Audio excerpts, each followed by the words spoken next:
Chapter 14. There was only one thing left to do.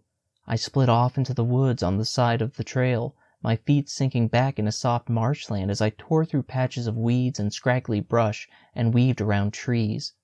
Distant voices cried for me to stop and come back, but I didn't pay them any heed. It was much tougher running through the swamp and woods than along the trail, though, and the shade-drifts were much better at it than I was, probably because they were so much bigger and stronger than me.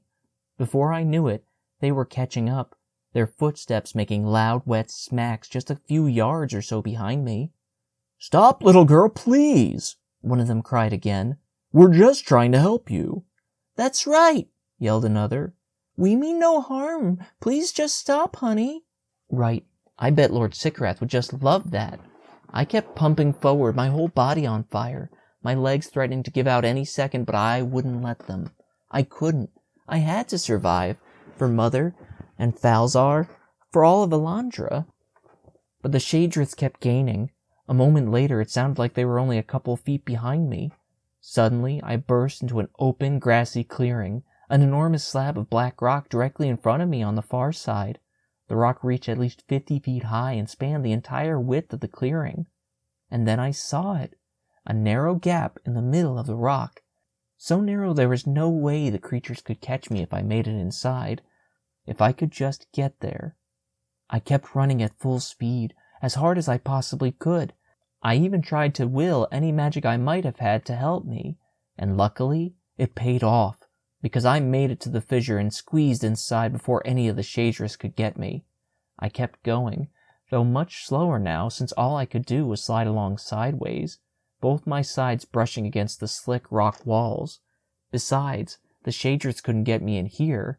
I was home free. "Get out of there, young lady, right now!" "Get out of there, little girl!" I let out a giggle as I kept sliding along, deeper and deeper into the fissure. A nice, loud, long giggle. I couldn't help myself. "Take that, you filthy, good-for-nothing shade-drifts!" I yelled back at where the despicable creatures crowded the opening.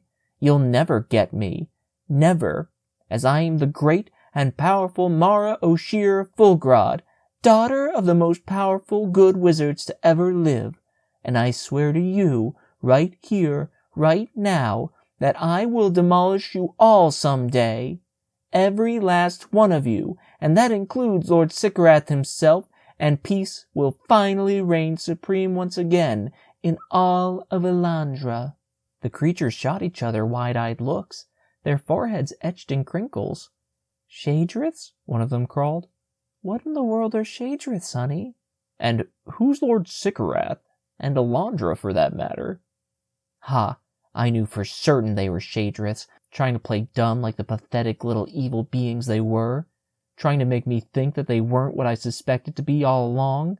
Then a shade-drift that looked like a woman stepped up to the gap. "Honey!" she yelled. She and the other shade-drifts had to be a good 40 feet away from me now. "You have to stop going deeper into that fissure. It's dangerous. There's no way of knowing what's in there, and—" My back foot slipped, forcing me into an awkward sideways crouch, and I glanced toward the back of the fissure. A gaping black hole where my foot slipped gazed back at me, a couple of pebbles sliding down into the abyss, which stretched as wide and deep as I could see. "Oh, Gulak crud!" "Honey!" the woman yelled, her voice sounding distant now. "Please come back! You have to! It could be extremely dangerous! Please come back right now before something terrible happens!" I looked back at her. She appeared so far away, like she was in another magical realm, and she might as well have been as far as I was concerned. I glanced up. A clear blue sky, like nearly always, hovered above the sheer, 50-foot rock walls on either side of me, the only soothing thing around me. Finally, I looked back at the enormous dark hole in the ground. Once again, there was only one thing left to do. I scrunched my eyes shut. Hopefully I wouldn't plummet to my death like in that horrible nightmare I had with Lord Sycorath. In fact, hopefully I could use my magic again to help me survive, make me float down safely or something if it happened to be an incredibly long fall. Yes, I could do that. That's what I'll do. I opened my eyes, trained them back on the hole, and bit my bottom lip so hard it hurt. All right, Mara, here goes.